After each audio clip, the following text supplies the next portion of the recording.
The streets of Baku have always carried a ruthless reputation. High-speed straights, merciless walls, and absolutely no room for mistakes. This is a circuit where legends have risen, and where careers have been shattered with just a single miscalculated corner. The 2025 Azerbaijan Grand Prix, however, may be remembered as the race that reshaped the course of the season.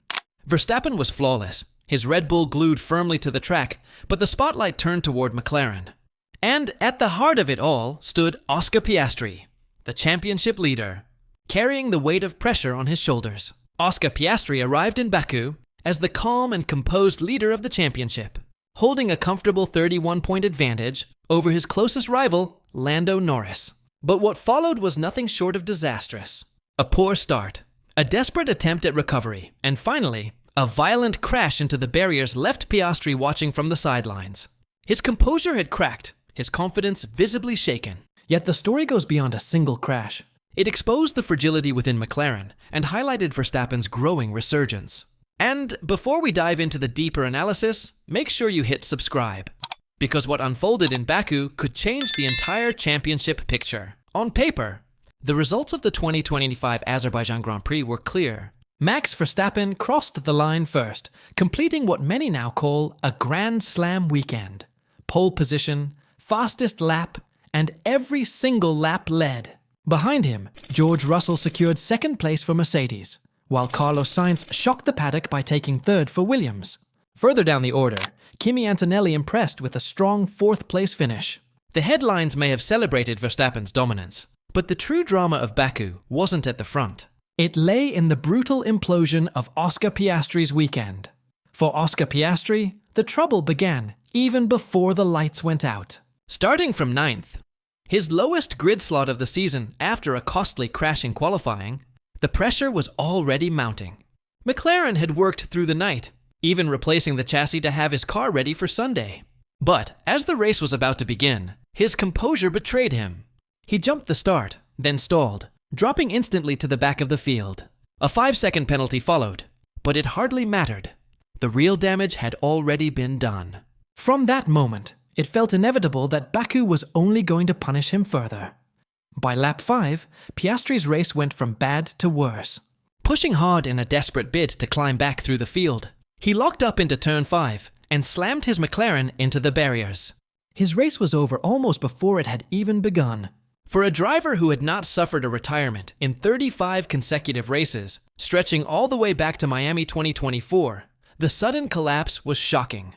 This wasn't the calm, methodical operator fans had grown used to. This was a rattled driver, crumbling under the relentless pressure cooker of the Baku street circuit. On the surface, Piastri's retirement cost him very little. With Lando Norris finishing only 7th, the championship lead shrank from 31 points to 25. With 7 races still remaining, Piastri remains mathematically in control. But Formula One is never just about numbers, it's about momentum. And in Baku, momentum swung violently away from Piastri and directly toward Verstappen. Verstappen's victory in Baku was far more than just another win. It was a statement. With back-to-back triumphs in Italy and Azerbaijan, he reminded the paddock that he remains the predator lurking in the shadows.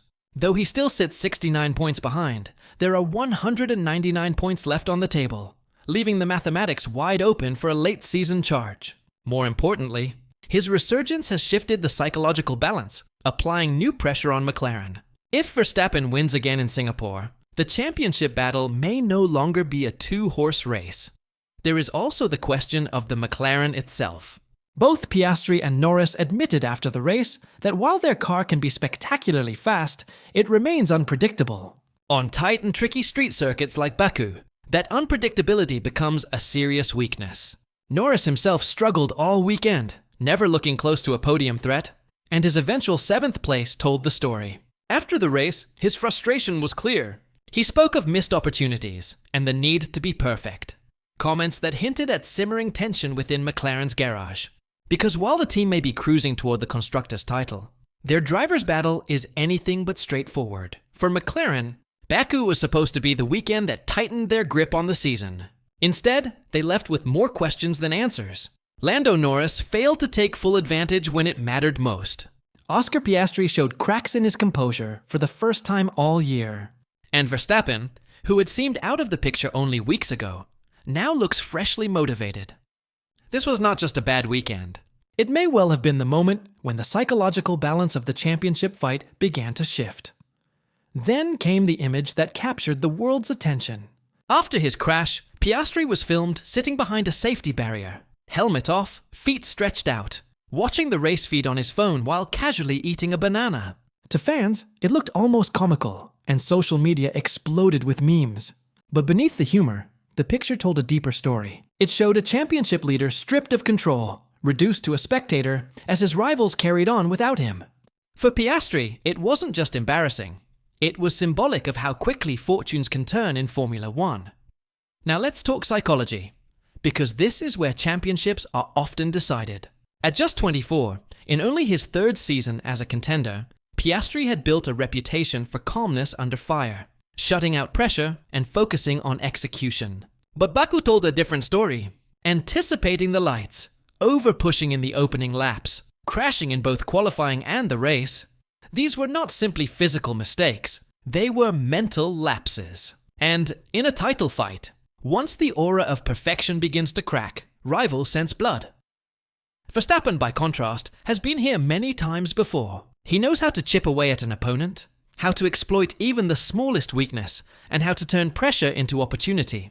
His win in Baku wasn't just about raw speed.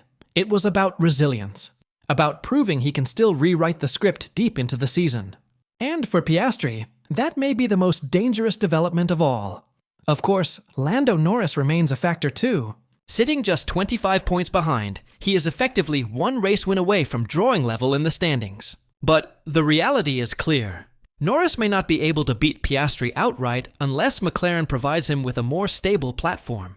His comments after Baku, while respectful of his teammate, carried an undercurrent of frustration. He knows these are the weekends where titles can be won or lost, and he knows he let a critical chance slip away. All eyes now turn to Singapore, and it could prove decisive. Street circuits have already exposed McLaren's weaknesses, and if Piastri falters again, the weight of Verstappen's pressure could become overwhelming. At the same time, if Norris suddenly finds his form, McLaren's internal rivalry might erupt into open conflict.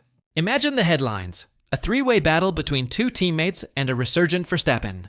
That is the kind of storyline that defines entire seasons. So the real question is this: was Baku just an isolated disaster for Oscar Piastri, or the first crack in his championship armor?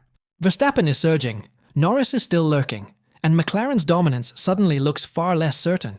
With 7 races remaining, the fight for the 2025 title is wide open. What do you think? Did Baku expose Piastri's weaknesses, or will he come back stronger than ever in Singapore?